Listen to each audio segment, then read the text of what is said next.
What I think people don't always realize about cancer is that sometimes the treatment, all that chemotherapy, can also damage our organs. Cellular energy control is the key to a longer life. Cortisol is our main stress hormone, and when that's turned on all the time, that is a thing that can cause diabetes. I just wish people would pay attention to their stress more. There are moments of applied stress when we're in the gym and we're lifting a barbell or something that is an intentional dose of stress that we are using to create an adaptation.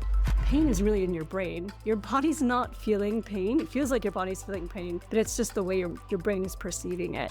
Of course, we know that eye health can decline, but even more so now because we're all staring at all the screens and computers and all the things without protection. The thing that I want to emphasize about fasting is you don't have to do it for days and days. A lot of people do just, I would say, this kind of restricted time of feeding window, which is something like maybe 14 hours a day they don't eat. This is willpower. You've heard me say this before, but I will say it again. You cannot outperform your biology. Today's guest lives at the level where biology actually happens. All the way from New Zealand, I got a chance to speak with Dr. Siobhan Mitchell, who's a PhD neuroscientist and chief scientific officer at MitoQ. She has over 25 years of research that is focused exactly on how our cells produce energy, how they age, and how they adapt, and why mitochondrial health is the real foundation of performance, resilience, and longevity. And that's what we're here to talk about on this podcast. Now, I've done a lot of research and I've listened to a lot of podcasts and seen a lot of t-shirts with the word mitochondria on it. And this is not just the run-of-the-mill mitochondrial podcast that you may have heard before. What I love about the conversation today is the practical solutions, the discussion that we have that's very understandable, and also the conversation specifically about MitoQ, NAD+, and I'm taking also their eye formula because I've been challenged with a little bit of my eyes being super tired, a little of the aging thing, my vision, and I've been doing a lot with using MitoQ eye as well as red light therapy and some eye exercises and having some real amazing success. But we really dive in together today to talk about mitochondrial health, but also to talk about NAD, right? NAD as a thing that is getting really popularized in marketing and on Instagram, and all people are talking about NAD in all these different forms, whether it be topical, injectable, IV, sublingual, nasal spray, supplements, and the conversation that we get to have around why NAD may not be working the way that you think it is working, and specific types of NAD which you may be wasting your money on, and the way that the precursors to NAD plus other ingredients can support creating more NAD creation in the system, as well as utilization of NAD, which is this whole chunk of this podcast that talks about what we need in order to actually, once we make it, how do we utilize it at a cellular level. So it's it's just a great sit down. I took copious notes while I had this conversation with Dr. Siobhan, and I'm here to share her with you. So let's turn it right over and sit down and talk about mitochondrial health, NAD, and how we get our biology to fire and wire. Hello, fans of mitochondrial health. I'm here with Dr. Siobhan Mitchell. I'm thrilled to have you here, neuroscientist and educator, chief science officer at MitoQ. Welcome to the show. Hey there. Thanks for having me. Yeah, I like to lean in with people and their stories. And I'd love for you to share with our listeners as we lean into cellular energy on this conversation, but really share with our listeners a piece of your personal background, something that was a big challenge for you to overcome in your life and how it's informed the work you're doing today. Yeah, so I will just tell you, I think the biggest challenge I've had in the last few years is the health of my husband. My husband was diagnosed with cancer a few years ago and had chemo, had all the kind of treatment that you expect. And that was very challenging. And I can say that felt like the biggest challenge at the time. But what I think people don't always realize about cancer is that sometimes the treatment, all that chemotherapy, can also damage our organs.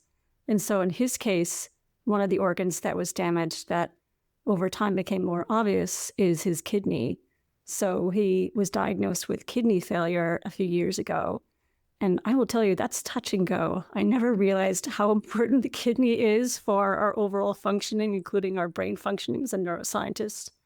It's always interesting, the stuff that you realize can affect the brain again and again. So yeah, he's had a lot of, I would say, ups and downs in terms of being on dialysis, having to, have all these issues where you're kind of being put into the hospital. And so that has been an ongoing challenge. So I can tell you more than anyone else, I see how much health matters day to day, and how, if you don't have your health, this is such a cliche, you don't have anything. Like you literally just have so much stress and so poor quality of life when you're having these health issues that you're facing that just feel like you're losing sleep over it. You're feeling like you can't do anything else in your life except think about your health. That is hard. Yeah, and I just want to honor the challenge that comes with like being the caregiver and navigating such a challenging diagnosis, as well as, I imagine, just as a female of your stature in the world of neuroscience, that you're like, I want more answers. I want to have all the answers. God, yes. That's exactly how it feels. You want to have that feeling of, I will find an answer, because that's how I was trained, is that I have a PhD, I can do all these hypotheses and sort of understand all the research, and then you still can't do anything because the body's mysterious, or you just don't have all the tools, and you just have to do the things you can and just be patient in a way, which is, it's hard for me. I'm not a patient person. Yeah. I can imagine also it's like, when time is, every minute counts. As you're navigating through these things. I lost my father to cancer, and he had sort of 2 different types of cancer over his lifetime, and battled some and succeeded, and then didn't quite get through the second one. But it was very, I'm certainly not a doctor or PhD, but just as a biohacker and as someone who's well-resourced, I remember those feelings. So I just want to, I'm aligned with you on how that can feel sometimes. And I'm super thankful that your husband is here and fighting the good fight with you.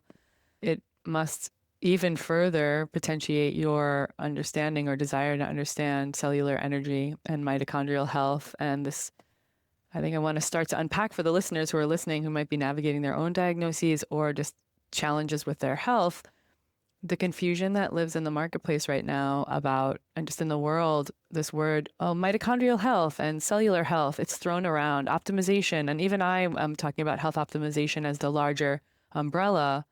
But I want to get down to brass tacks on it and have some conversation about, at the very baseline, what is mitochondrial health and cellular energy? And I hope that you could unpack that for our listeners.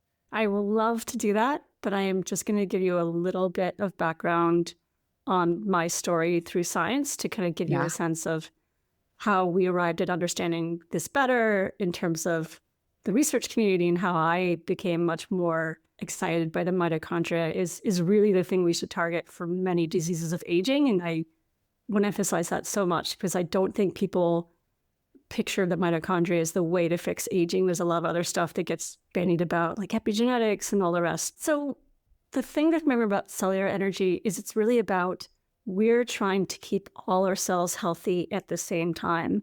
And when I got my PhD in neuroscience, I had the aim of getting a PhD to fix Alzheimer's, to find some way to prevent Alzheimer's, find a cure for Alzheimer's, something around there. And at the time, it was all about amyloid. I mean, it still is all about amyloid.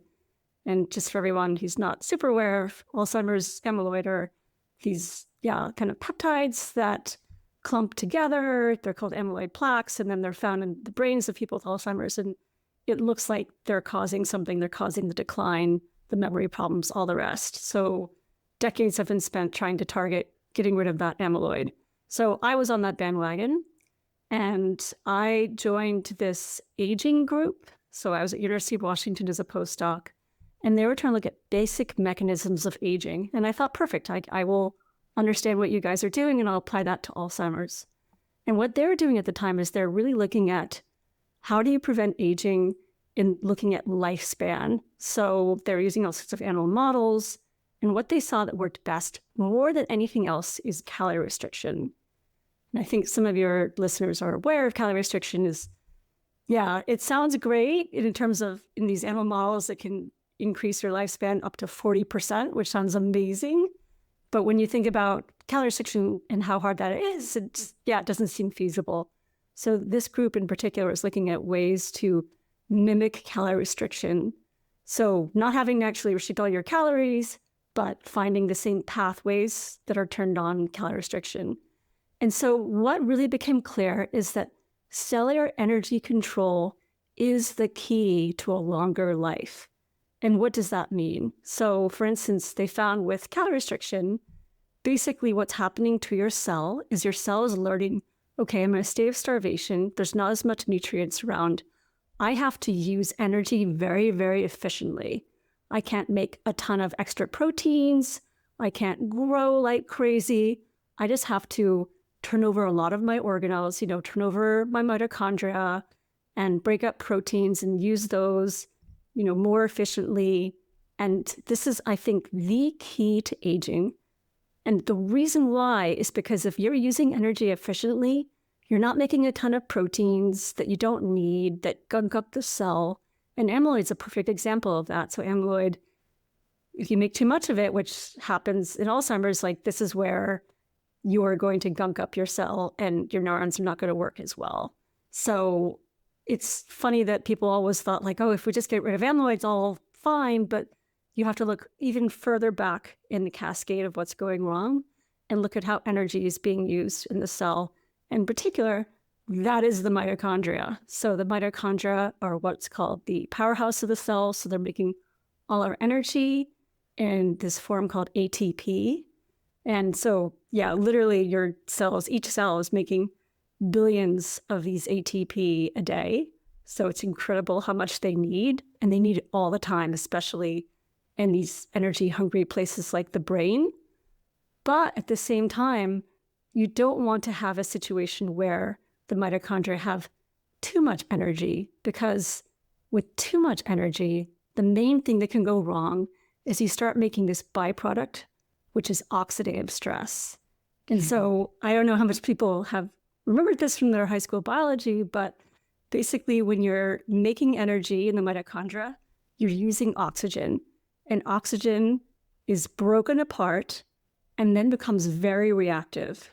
And these reactive parts of this oxygen, called free radicals or reactive oxygen species, can now start damaging anything they touch. So they have these kind of electrons that are, unpaired. I'm going to get a little bit into biology, but the idea is that they're really looking to, biochemically kind of calm themselves down. So they start attacking your proteins, your membranes, your DNA to try to calm themselves down. And this is where you get a lot of damage of aging. So my main thing, I just want to make sure that it's really clear that I'm talking about cellular energy is it's not about like, let's rev up the cells. Let's try to make as much energy as possible. No, that actually is somewhat dangerous. And we can see that in cases of people who are overweight or obese. They have too much energy, right? And this is actually overall damaging and accelerating aging. But if you can teach your cells to use energy very, very efficiently, and some of those ways are, for instance, fasting. So I think you probably talked about fasting before with some of your guests. That's a great way to tell your cells to use energy efficiently. There are other ways, obviously, too. You can make better choices in terms of foods that help your mitochondria, especially antioxidants. So antioxidants are getting rid of a lot of that oxidative stress. There's exercise. There's this great way to make your cells more efficient. But yeah, I would say the main thing that I can tell you is that this is so important for the brain too, because the brain is the most energy hungry place. So it's likely to have the most damage over time. And I think your listeners know too that neurons in the brain don't get replaced. Like you can't keep growing new neurons. You have to have all your neurons last for your entire life, 80, 90, 100. So you need to take care of them. You need to take care of their energy, because otherwise they will get damaged and you'll lose a lot of brain value. Sorry, I just want to touch on the fasting piece, because I think there'll be a couple questions that come up that arise from time to time. Quite often I'm speaking about fasting because I have a heavy female audience as well, but I'm speaking about fasting in general, that men can tolerate a little bit longer fasting better. And also I have a lot of females that come to me that talk about going on a fasting or calorie restriction in order to lose weight or lose body fat. Let's call it what it is, lose body fat. And I typically give them a stronger recommendation of saying, hey, doing like a spring clean out once a quarter, that's a longer fast, is not about, because I tend to be more conservative with women fasting intermittently, but doing a longer fast for, it could be one day to start, but like 3 to 5 days once a quarter in some way, water fast, supervised as it needs to be, all the things. It's a potential for really stripping in the positive way, the body back to a bit more optimization, as opposed to trying to use a fast like that for weight loss, because it's like two different things we're talking about here, right? And so I want to share that with you in case there's anything that you would improve upon that sentiment, and also for you to speak to specifically, you know, what you think from a frequency, from a fasting standpoint for humans makes sense in this longevity space that you're speaking of. No, that's a really good point. And when I say fasting, there are lots of ways that you can do it that seem to work better, especially for people who really love food and they find this a really painful thing versus the others. And I know a few people that are just like, I can take or leave food, which is crazy to me. Yeah. But the main thing is that, yeah, as you say, trying to lose weight through fasting, it's not really been shown to be any more effective than just having a lower calorie diet, because the idea is that you're just decreasing your calorie intake. That's all you're doing. So there's probably other ways to do that that I think feel less deprived. And the thing that I want to emphasize about fasting is like, you don't have to do it for days and days.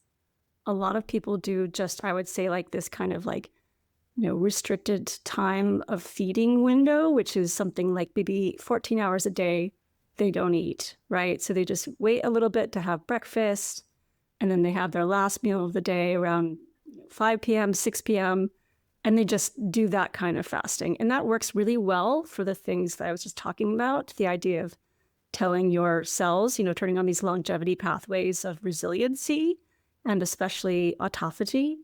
So autophagy is that kind of turnover, just, yeah, basically taking your organelles and refreshing them. And I think there's a lot of great data showing how important that is, and fasting is the best way to do it.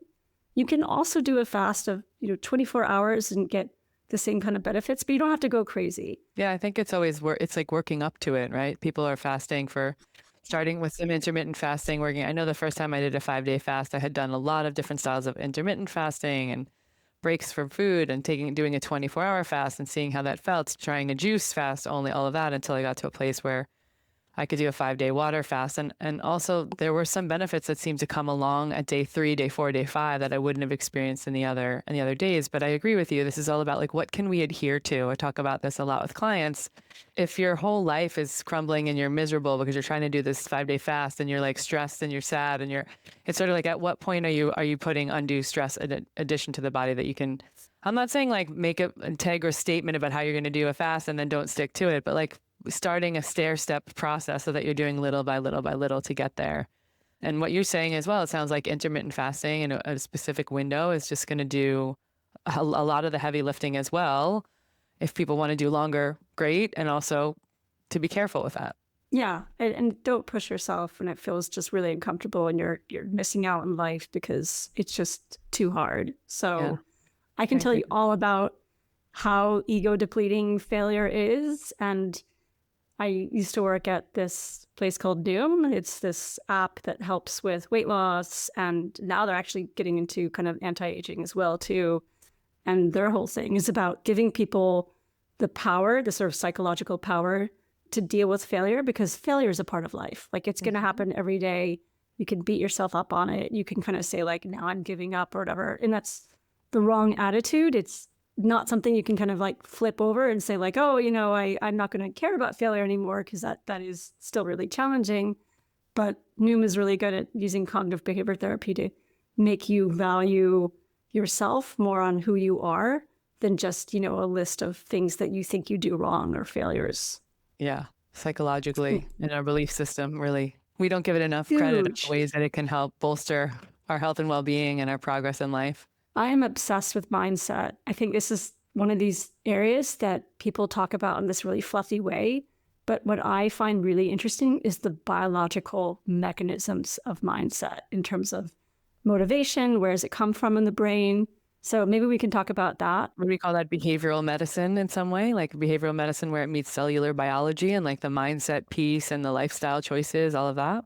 Yeah, what's interesting is the area of sports medicine is doing the most on this, because if you think about it, all these athletes, when they're training and they're like so powerful, it's not so much that their muscles are failing and they don't get the time that they want or they don't win the race. It's their brain, it's their mindset that makes it so they slow down or they think they're feeling so much pain.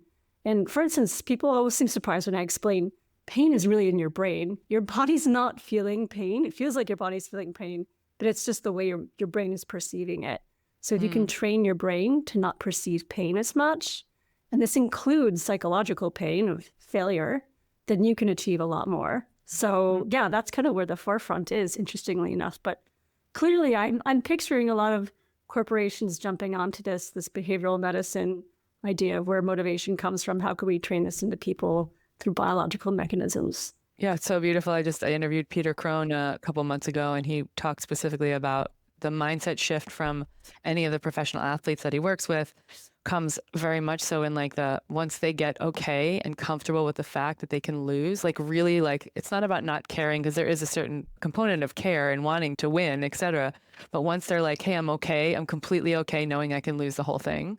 Once they really get right with that and understand like they can go out and like have a bit of fun, and this is the sport that they love, and like they're gonna give it their all. But once they really get their mind wrapped around, hey, if I'm gonna fail, I'm gonna fail, so that it's not this threat that's like affecting their safety, affecting their mindset the whole time as a stressor, but like really getting right with it, that they can step into the arena, whatever that sports arena may be for them, and crush it and have the longest drive or W's on the board. And so that's so interesting, I think, really to speak to that specifically, and coupling that with this like understanding of our cellular energy and the way we can bolster our health across the board, because we're not all professional athletes. We just want to feel like a professional. We want to use their tricks, exactly. Yeah. And this is where, yeah, just things you were talking about, this mindset, and especially calming your brain down before a race, that can be very beneficial for your mitochondria. So for instance, you've probably heard that meditation is really good at basically taking brain energy and bringing it to a lower level. And so recently they've started to show that it's helping your mitochondria in terms of that same idea of efficient energy use and being able to now have even less pain or fatigue being felt. So there's a really cool study that lately just came out with people with long COVID. So they're not athletes, but when they're using meditation, it not only calmed down their mitochondria, but it also calmed down a lot of their pain, a lot of their fatigue and other symptoms. So this is, I think, the power of it.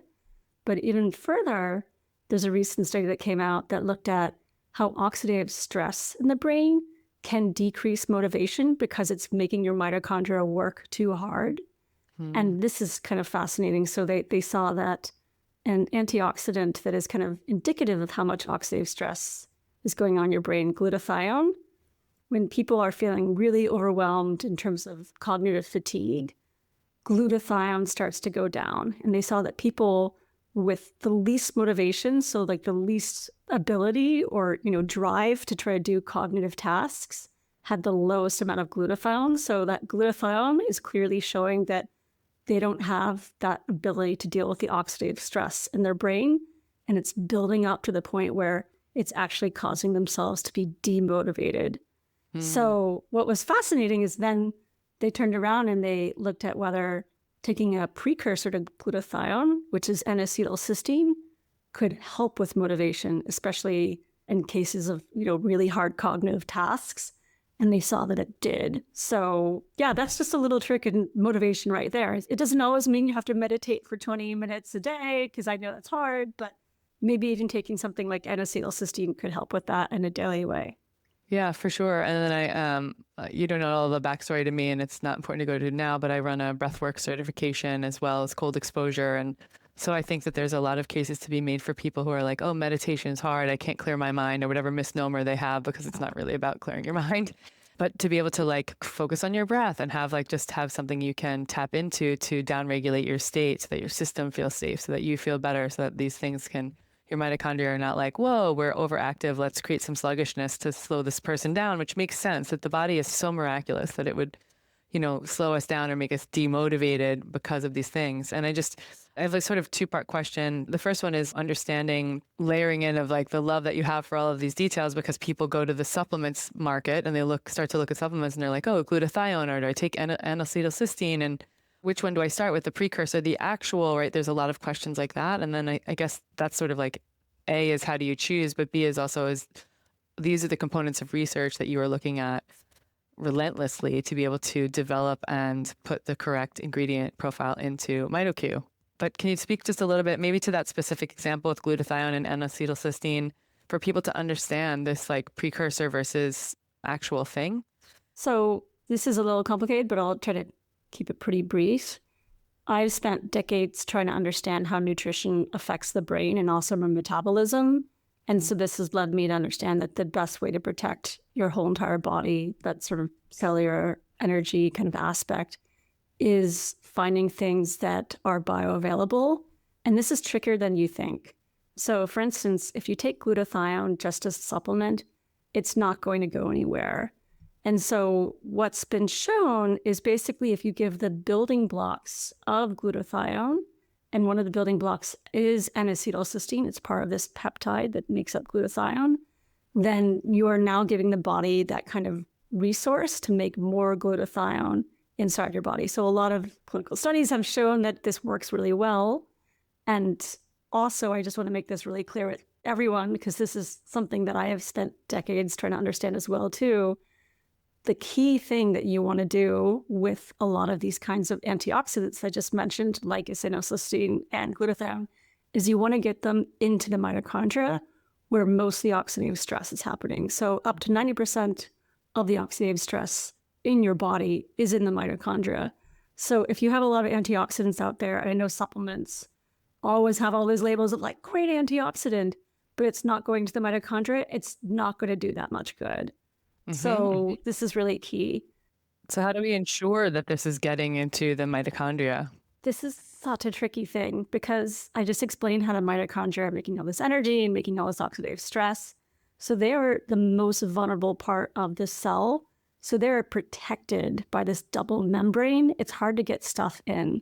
So for instance, anything that's large, like a large kind of molecule that's a supplement, it will not go into the mitochondria.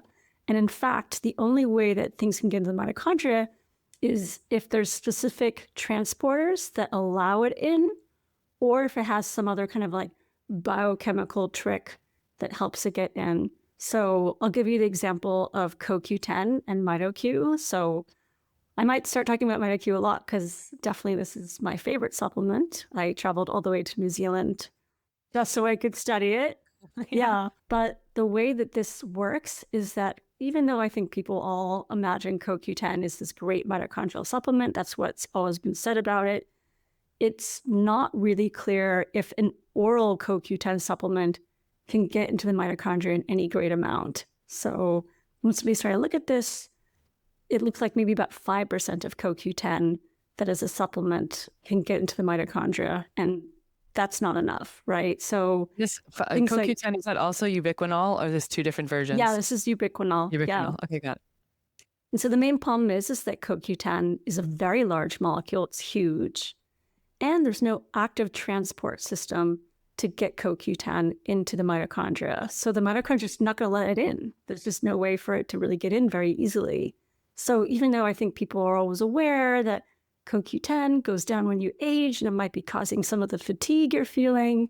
And it's especially related to a lot of diseases of aging. So if you have cardiovascular disease, you usually have lower CoQ10. Same thing with cancer.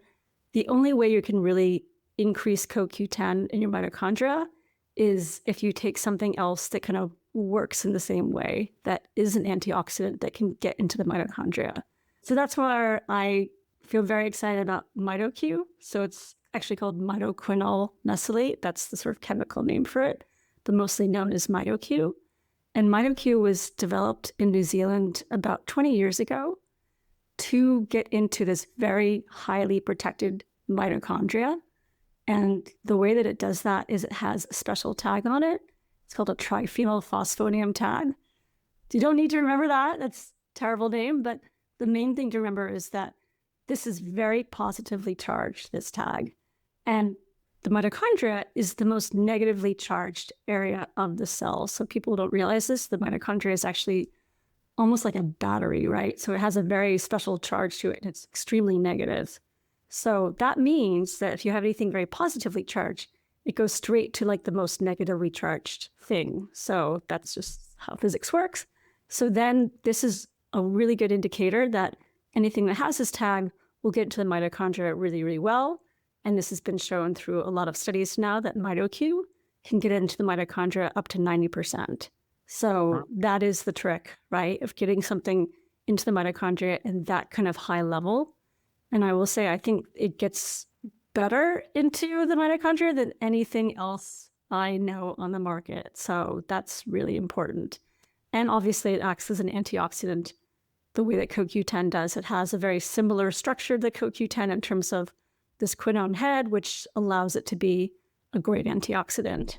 So yeah, that's one thing that people should be aware of, is that people might say this is good for your mitochondria, it's an antioxidant, but you have to dig into the research and really understand, is it going to get there? And how powerful is it? Yeah, and just finding the brands that are like on Amazon and no name, or not knowing what's in them and not knowing. And like, this is an important topic, I think, is like, it's okay to spend your money on supplements, but really researching or digging in. This is why I like to share all this information on the show, to make sure that people aren't taking their hard-earned budget and then like getting 1% to 5% bioavailability. And the rest of it is just like, we say this all the time, like what's expensive urine and what is really working, and what, if it's free floating in your body, but it's not getting it in at a cellular level, then it can be a bit of a waste of money. So it's like, how do we, if we have a certain budget for what we're going to be putting in for nutritional supplementation every month, what are the things that I always want to make sure people are spending that hard-earned money on? This is why we're having this conversation, is I think there's a notion you can walk into a CVS, not to knock CVS or whatever, and just pull something off the shelf and be like, oh, this is what they told me to take, I'm going to take it. And looking at even price ranges in stores like that or online, things can be anywhere from like 1x to 5x in price. And some people are just going to say, well, great, I'm just going to buy the one that's cheaper. And there is a bit of you get what you pay for. And there is a bit of a realization that I've definitely had in the way that I'm working with my clients with supplementation, that like, it's a little bit of less is more. I'd rather spend the money on the things that are really going to work and streamline down to what I can use quarterly, afford monthly, and perhaps even like vary what I'm putting into my, cycling different supplements if I feel like I can't get the budget dollars to cover it all. And I think that this is elemental information that we all need to be able to lean into a bit more. And it's also quite confusing, right? Of course, like just because you've spent decades researching these things. And so for us as the common people, it can be confusing as to what's what and what precursor is better and which form of it. And is it sublingual or is it oral, or is it like the early glutathiones I was taking was like a paste that tasted like car oil? Like then there's like a whole component of, how do you get it into the body in the right way, which is why you guys have sort of nailed it in so many ways with having, it's a capsule, it's easy, it's well-researched, etc. I will just go on to say that there's a lot of examples like this. So for instance, magnesium, a lot of people go for the cheapest magnesium they find on the CVS shelf, and that's usually magnesium oxide. And that is very poorly bioavailable. It's not going to go anywhere into what's sort of the more exciting areas like your brain for better stress management, better sleep. So it's really important to realize sometimes you need to go for the more expensive magnesium, like magnesium glycinate, to make sure that you're going to get the full benefit. And NAD is like another area I think that people have a lot of confusion about. So I know a lot of people are like, oh, I found this very cheap NAD plus supplement on Amazon. And I just say like, no, NAD, the actual molecule, is never going to get into your cells. It's a waste of time to try to take that. And then I tell them like even more, you might have heard of these precursors. So these NAD precursors like NR and NMN, and they're supposed to get into the cells and, make NAD, and it's great. But I also want people to be aware that these kinds of precursors, especially NMN, when they hit your gut, your microbiome is actually turning them into niacin. And then they get into the body and increase your NAD levels. So in a way, a lot of these precursors are maybe not worth the money, that you can take niacin or something very similar like nicotinamide and get a lot of the same benefits. But even more so, what's important to realize about NAD is it's not just about increasing NAD in your blood and the job is done. You have to think about like, why is NAD so important, right? So what's it doing? And it comes back to the mitochondria. NAD has a lot of roles in the mitochondria. So helping with electron transport, which is part of this process to make the ATP. But what I also want people to realize is that when they're making this NAD in their body, over time, you start to make less and less as you age. And this has been a very intense amount of interest because they've seen if you are depleted of NAD in your body, you're going to have more fatigue, you're going to have more chance of, all sorts of like aging disorders. In fact, there's this recent study that showed that when you can keep NAD levels up in the brain, for instance, in a mouse model of Alzheimer's, you basically make it so you can completely reverse Alzheimer's pathology, which is kind of unheard of. It's really, really hard to do that, to take away the pathology that's already there, the damage that's already there. But they saw that if you can just get enough NAD in the brain, you can have that effect. But in those cases, in those studies, I'm assuming that they're using like injectable or IV or some other mechanism that's not going through the gut where that transfer happens into niacin. This is still a little bit tricky though, because if you take NAD as an IV, it can actually cause an immune reaction that can be a little bit detrimental. So I'm more excited about, I would say, the precursors, the NAD precursors is IVs, because then you're not having that issue if they just all get converted to niacin in your gut. So you might as well just take niacin. If you are taking them as an IV, then you're probably going to get more benefit from them. But the other way that I think we can help ourselves get more of an NAD supplement is look at the areas where we're losing NAD. So we're losing NAD a lot through the fact that we have a lot more inflammation when we're aging. And this is often causing a deficiency of NAD through this molecule, this receptor called the CD38. So this gets upregulated when you have a lot of inflammation, and it uses NAD to basically try to fix the cells, fix the sort of issue. And so then basically you're just going to have a huge amount of NAD depletion as you age because of that. So I always tell people, like, you actually want to look at your CD38 kind of levels and also try to find a way to inhibit the activity of that, either through decreasing inflammation or looking at ways that you can actually target the CD38 molecule. So for instance, apigenin does that pretty well. It's a nice supplement that has that power. Quercetin as well. And then lastly, another way you can help with your NAD is you can boost the enzymes that make NAD. And one of them is called NAMPT. So this is nicotinamide phosphoryl ribotransferase. NAMPT, all the acronyms. I know, it's terrible. Yeah. So although this is a bit like science nerdy in some ways, really with a lot of these acronyms, like, and again, we'll put a lot of these connections to this show notes, and you can look at all of the way that MitoQ is also weaving in the right ingredients for you. But this is like speaking to what most people get wrong about preventative health when it comes to nutritional supplementation. It's like, we're not looking at all these components. And so therefore we're like just trying to do what, and it's no shame on anybody, right? We're doing the best we can to figure out in all the landscape of all the marketing and all the things that are going on to choose correctly. And also it's like why we need to be relying more on research, people like you listening to podcasts like this. Even like ChatGPT is going to be helpful to a certain extent, but then when you talk about the correlation points, is probably going to miss the mark in some ways. So yeah, I appreciate you just like bringing that to the table. And I love that I'm like taking a lot of the things you're talking about. So I'm like checking boxes and putting MitoQ in my body, and it feels good. So this is where I can go back to MitoQ a little bit, because I find this is an area that people just don't know as much about, because it's something that was developed in New Zealand. And there's a lot of effort to market it to people in New Zealand, and not as much maybe in places like the US. Mm-hmm. So it's still kind of an unknown supplement. So maybe I could just highlight a few things that I think are kind of remarkable about MitoQ. Yeah, lovely, lovely. Because you did most of the formulation on this? Well, so what we do is we combine MitoQ with other kinds of mitochondrial enhancers or other things that we think will be beneficial for certain issues in the body. So we were talking earlier about how you're taking MitoQ-I, and MitoQ-I was specifically designed with the feeling of like, okay, so the mitochondria in your eye are really overtaxed. So the retinal cells of your eye, for instance, are turning over much faster than other parts of your body because they're receiving so much damage. They're receiving a lot of damage from UV light, and they're also receiving damage from things like blue light from screens. And this is something I think people have not paid attention to as much, that blue light is, feeling not great on your eyes, and it seems like it's causing eye strain, but it's actually causing damage to your eyes over time and accelerating aging.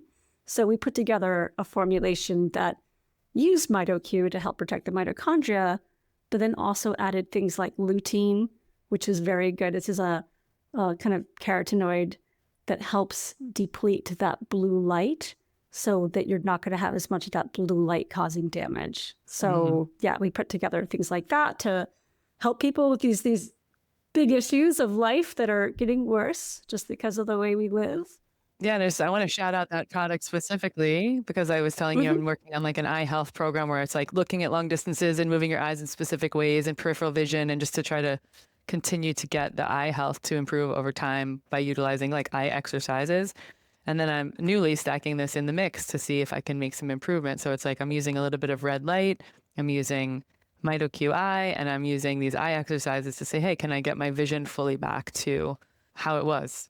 And so it's like, no, that's great. It's going to continue to be a challenge as we age. Of course, we know that eye health can decline, but even more so now because we're all staring at all the screens and computers and all the things without, eye protection.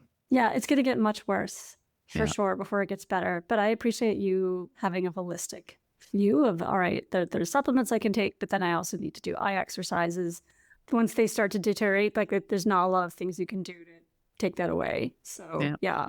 But just going back to MitoQ, just so that people are aware, one thing that is really remarkable about MitoQ is it's had over 28 clinical trials published on all sorts of benefits they can have on your heart health, or your immune health, exercise performance. It can improve your strength and your power output, and also your muscle recovery, for instance. And this is where I feel like nobody knows about this. It's one of the most well-researched sort of healthy aging molecule. And no one knows this. They think, oh yeah, all these NR, NMN, NAD precursors are so well studied and they've got all these benefits. And I just like to point out, well, MitoQ's got more of these studies showing it can do all sorts of things because it is targeting every single one of your cells, any cell that has mitochondria. So yeah, this is where, as a brain scientist, especially, like I am fascinated how well it's useful for the brain as well too. It can improve memory. It's very good at improving blood flow. And I want people to be aware that blood flow, it seems like one of those things like, yeah, obviously I want that, but it is so essential to our healthy aging. So just a little bit of decreased blood flow to the brain can get a much higher risk of Alzheimer's disease, especially in women, because they have smaller vasculature, for instance, and they have more likelihood of that happening. And this is just something that people are not aware of. They don't even think about their vasculature is something that can be impactful for the rest of their health. They think it's just a heart health thing. But no, if you can have good blood flow, you're going to have obviously better exercise performance, but also better brain performance. Because you guys have a few line extensions. I was very excited when I spoke to your team about the eye extension specifically, because I was like, oh, this will round up. I had been doing some research on what's good for eye health, supplementation, et cetera. And then I was like, oh, this is a great stack to have that holistic sort of N1 experiment. But when we're speaking specifically about MitoQ and someone's like going to the webpage and being like, it's mitoq.com, like, cool. Where do I start? Because there are some offerings in your line extension. It's like, would you say that NAD plus dual action, the one that has all these precursors and whatnot, is like, that's the one to start with if somebody's going to be picking one to build their cellular energy and their overall health? Yeah, well, we designed a lot of these to be complementary. So MitoQ, as I explained, is really good at decreasing oxidative stress, but it doesn't really have a role in increasing NAD.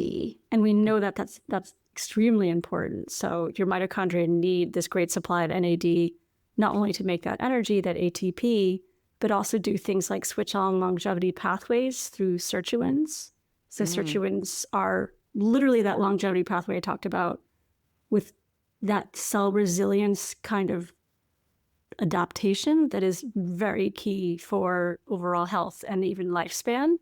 So yeah, we really thought, okay, we're a healthy aging company. We need to have something that's going to help NAD levels, but we want to be smart about it. We don't want to just say, all right, let's find something that increases NAD in the blood. Let's also find things that can be combined with it to help NAD work better. And so, for instance, we took that and NAD get into the dual cells, booster. right? As you said earlier, there's a challenge of getting it into the cells if you're taking some other kind of NAD. It's actually like the precursors in the right amounts that will get actually through the cell wall. Yeah, exactly. So we use nicotinamide riboside, and then we also use nicotinamide, which, can get into cells and then also get converted to NAD just as well as NR can. And also, I would say other things that can then make mitochondria themselves work better. So for instance, we added this other antioxidant that helps mitochondria work better called PQQ. So not only is it an antioxidant, it's very good at improving mitochondrial biogenesis, so making more mitochondria. So the more mitochondria you have in your cells, especially those energy-intensive cells like the brain, like your muscles, like your heart, the better they can operate. So that's really good for then using NAD more effectively.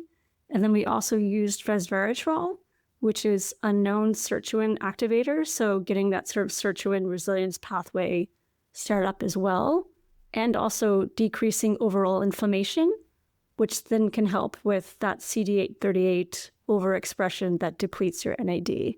So we tried to think about the things that go wrong during aging that can deplete your NAD.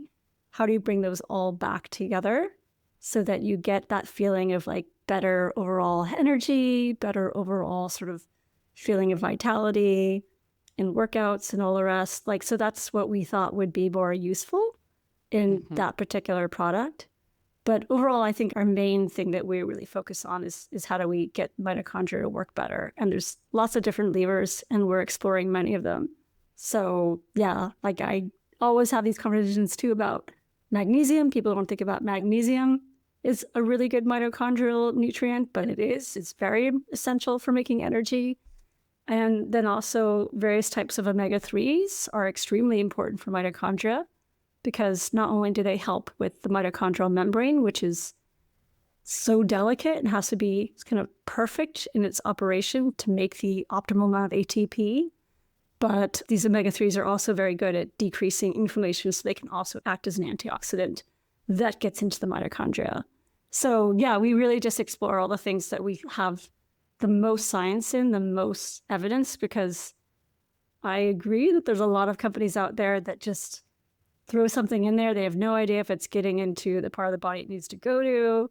They have no idea if the science that's supposedly there is like good science, like good clinical trials. So at MitoQ, like our team really tries to make sure that that's the case. How do you help people understand that it's about supplementing in a beautiful way, but making health sustainable requires some like lifestyle shifts and choices as well? You spoke about exercise.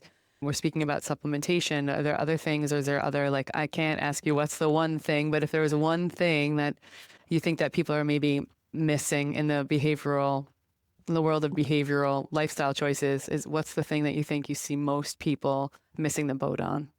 I'm going to be a little bit different in that I think it's stress. So I think a lot of people are now aware that exercise is very good for your overall longevity, and a lot of people are doing it, in ways that they find beneficial for them. And that's great. I applaud that. That will help you a lot. And then people are looking at their diet and they're careful about their diet and all the rest. And that's great. But then they just miss out on stress, because that's so much harder to control.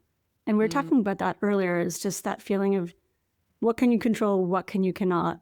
And what I would say is that stress often feels like something we just can't control. It's something that's happening to us externally. It's through our jobs. How can we get away from our job? We can't. It's through some of our relationships, for instance. It's like opening up and looking at the news every day. How are we going to avoid that? So I have seen so much damage, cellular damage, through stress, through things like cortisol. So cortisol is our main stress hormone. And when that's turned on all the time, that is a thing that can cause diabetes. So cortisol being turned on all the time, like this is not only making your blood glucose skyrocket a lot of the time, it's also making a lot of that blood glucose end up being accumulated in your belly. So adding to belly fat, which is, I would say,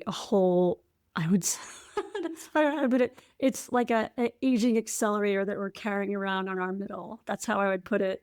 So yeah, I just wish people would pay attention to their stress more. And it's so easy to measure your cortisol these days. You could do it through like a salivary kind of test. So you don't have to draw blood. You can just look at saliva first thing in the morning, and you can get a sense of like, how bad is my cortisol? Obviously, then it's harder to control that stress because, as I said, you can't get away from your work. You can't get away from the news. But I think the things that you're doing, the breath work, cold plunges, things like meditation, like those are all so beneficial, and people need to take time to find the thing that works for them. Not everyone is going to want to do meditation, but things that can just bring that moment of calm to them. It brings down their cortisol, at least for a little bit. That is so key. Yeah. People are like, well, I'm so stressed. I just want to be not stressed at all. And it's like, this is like nervous. When I talk about the nervous system in general, I talk about, this is about building flexibility. Like there are moments of applied stress when we're in the gym and we're lifting a barbell or something that is an intentional dose of stress that we are using to create an adaptation. And I think people are just like, well, all stress is bad stress and I don't want to be stressed. And it's like the calming down of the system to bring into our awareness enough that this is about the flexible state that we can create in our own bodies. Sure, by using the breath in many ways, but just in like using mindset and using the way we meditate, using other tools, using light, putting the pen down for a minute or whatever we want to call it, putting the phone down and taking, these little hiatuses from social media that are adding all these layers and layers and layers on top of stress in our lives. And then the understanding that it is not just about, I want to be stressed or I'm not stressed. It's about eustress and distress and how we can pull the different levers of our body to actually be able to create a bit more resiliency, which is wonderful. But if we're living in this, like you said, heightened state of stress and this cortisol is just spurting off all the time, then we don't really it's quite debilitating over the long haul. And we're learning that, right? As we add more things into our lives over and over and over again as humans with the pace of the world today. And also welcome to, the AI bundle that's coming at us. Then how do we just move forward with a little bit more ease in our life? So I think it is about these kinds of supplementation protocols and then I love that you're speaking to this specifically, which is getting people to understand stress and understand how to navigate their stress. How do we create more models that are like people actually de-stressing in community? Because I think there's something more fun about meditation when you're in a collective or like, even if it has to be some kind of online thing, like, or there's fun, like when you go to these bathhouses where there's like breath and there's heat and there's cold and there's laughter. And then it's like a de-stressing experience versus, sitting in our houses, which can also be really beautiful. We're all afraid of stillness, but can, be beautiful to be out in community working on de-stressing ourselves. I think you can do it really simply. Sometimes it sounds like, oh, I have to like find a whole bunch of people that I'm going to sort of become friends with or whatever. But I agree. It's sometimes just being around people. So one of the things that I do every morning is I get up pretty early and I go outside and I just take a walk around and I see a lot of other people walking around and I say hi to people. So I make a point of just saying, oh, good morning, that kind of. And even just doing that little thing, like having someone else smile at me really helps. It really helps start my morning and makes me feel a little bit more connected.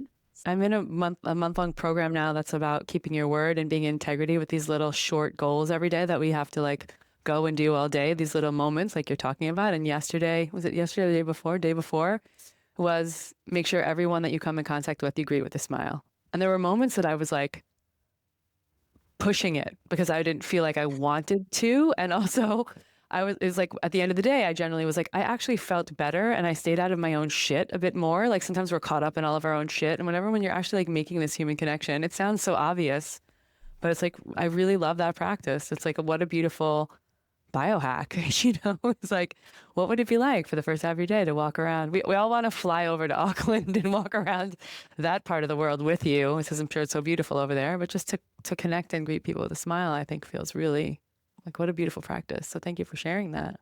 Yeah. And there's science behind it, just to make that really clear. Oh, shit. Can you tell us some stats that will make everybody who's listening do this? I mean, I just feel like it's not even just like I'm doing it and it's fun. It's more like, no, there's evidence that people with positive affect literally have better stress management. So we did this study where we saw that they managed stress in terms of a really hard cognitive task. Their HRV, and I know everyone has a watch now. We're looking at their HRV going like, oh, it's not good this morning. But yeah, even just having a positive affect of like smiling and being friendly can bring the stress down, bring your HRV up. and have an overall better kind of, I would say, effect on your heart health. So it's truly actually helping you in the long run. Wow. I love that. As we start to close the show, I always, I like to ask a few questions of my guests, which are, the one thing is to really ask you, I love this practice that you just shared with us. Is there anything else that you're doing from a lifestyle component standpoint right now that you're just like, oh, this is really lighting me up? There's a new thing I've woven in, or there's something that I've really held on to as a practice that's making you feel like you're standing in your wellness more than ever before? This is really dumb. Like I started playing pickleball. You're dropping these knowledge bombs. So beautiful. Yeah. So I've always kind of laughed at pickleball. I was like, what is that? That's like a fake tennis. And I found this pickleball class that meets at 8 p.m., which is not a good time for me, but it's the only time I have left to do something like this. So I'm like, how am I going to get myself to exercise at 8 p.m.? That's not great. So I made this ritual where I do go to a sauna. I go to a local sauna from 6 to 7:30 to kind of just relax and just hang out. And then when I come out of that sauna, I am so ready to play pickleball. It's so funny. That's literally the thing. Like people are always like, "What? Don't you get too relaxed?" I'm like, I do get relaxed, and that makes me play pickleball really well. Yeah, but saunas are great because it's like relaxation of the heat mixed with the cardiomimetic, so that you're like, actually, it's almost like giving yourself a warm up before you go. So I love that. I think it's great. I'm an advanced sauna master. Like if you really want to know all my tea, I'm a huge fan of being able to use the sauna for that, like potentiating that and also giving yourself some space and breath. And I love that for the most part, although I see it sometimes, you can't bring any technology into a sauna usually. So people are just in there, connected, in the heat, taking space. And that feels really potent for me, for humanity. So what a great practice. What a great ritual. And then pickleball. I sort of feel the same way. And then my aunt and my mom have been like, come on, they sent me rackets, and I'm in Austin, Texas. And so everybody's just pickleball crazy. And I'm like, okay, fine, guys, I'll come play pickleball and it'd be great. So that's lovely that you're doing that. I tell people now it's not a fake tennis. It's just a tennis where people are nice to you. It's just, I think people are less competitive. So it's just kind of a fun tennis in terms of that kind of sense. And it's a global sensation. Yeah, tell that to my aunt who's like all in. She's all in. She's like, I'm like, she should join the master's program for pickleball, like professionally, I think. She was an excellent tennis player. And then, yeah, one other thing to just unwind on is if you could go back and speak to your 16-year-old self about like living into creating the best cellular energy and the most happiness in your life, what advice would you give your 16-year-old self? Oh, gosh. Okay. Some of these are going to be obvious, like stay out of the sun. Just, why did I not do that more? And then were you a sun goddess when you were young? Did you just like out in the sun all the time? Yeah. And I literally didn't care if I had a sunburn. I'm like, a little bit of a sunburn, that's fine. And I just was just not caring, right? Like a lot of us. Yeah. And yeah, so that was dumb. And then the other thing is just stop stressing out over everything. I remember I would spend a lot of time looking at, for instance, like my friends would go out to eat and I'd see what they got and I'm like, oh, they're having such more healthier stuff or they're having less food. And I'd be like, maybe I should be doing that. I think what's great about getting older is you just care less about what other people are doing. You're like, you know what? I'm very happy what I'm doing. I know what I like. And my 16-year-old self did not realize that. Yeah. So it's like less comparison trap. Yeah, because it does create a lot of like mental stress, right? And you're like so keeping up with the Joneses philosophy and that correlation. Yeah, so well, I beautiful. think it's going to teach you something, and it's not teaching you anything. Well, it's not teaching you discernment, and it's not letting you do the thing that I say to all my clients, which is like, how do you like your eggs? You need to really know how you like your eggs when breakfast is served, right? Just as the metaphor for life. Because we get to choose, right? We don't have to. It's beautiful to take in information from the world in a way that's like, oh, here are all the options, but then we really get to choose, right? And this is bringing this all the way back to the work that you guys are doing at MitoQ as well. It's like there's a world full of options of supplementation and things we can take in ways we can bolster longevity, and hundreds of thousands of dollars I'm sure people could spend on all this crazy modern technology to be like Brian Johnson. But we don't have the time, the money, and let's be quite honest, in some ways, the energy to want to do all those things, right? And so how you guys have aggregated all this data and said, hey, we've done the research, we've spent all this time, You're also really cool in a cool way. You're like, you want to catch up to the rest of the world over here that we're doing all this great work with MitoQ. So it's just really creating the circumstance for people to not have to do all the extra energetics around sussing out the landscape and just being able to go to the MitoQ website and order something that's going to speak to them, that's going to work for them, and utilizing the supplement to say, hey, is this making my body feel better? I think the key is that if it's working for you, you tend to notice it after a while. So that's what I always tell someone is just wait and see. Don't give up like in the first week or whatever. Sometimes it takes a while for something to build up. But if it's working for you, you'll notice it. Yeah, really beautiful. I'm so thankful and grateful to be able to spend this time with you. I know that you've put decades of work into studying neuroscience and working as this chief science officer and pulling all the right ingredients together for us and really helping us sort of thin out the herd of information that's out there so that we can understand where we land. And many of these ingredients that you talked about today, I took 4 pages of notes while you were talking.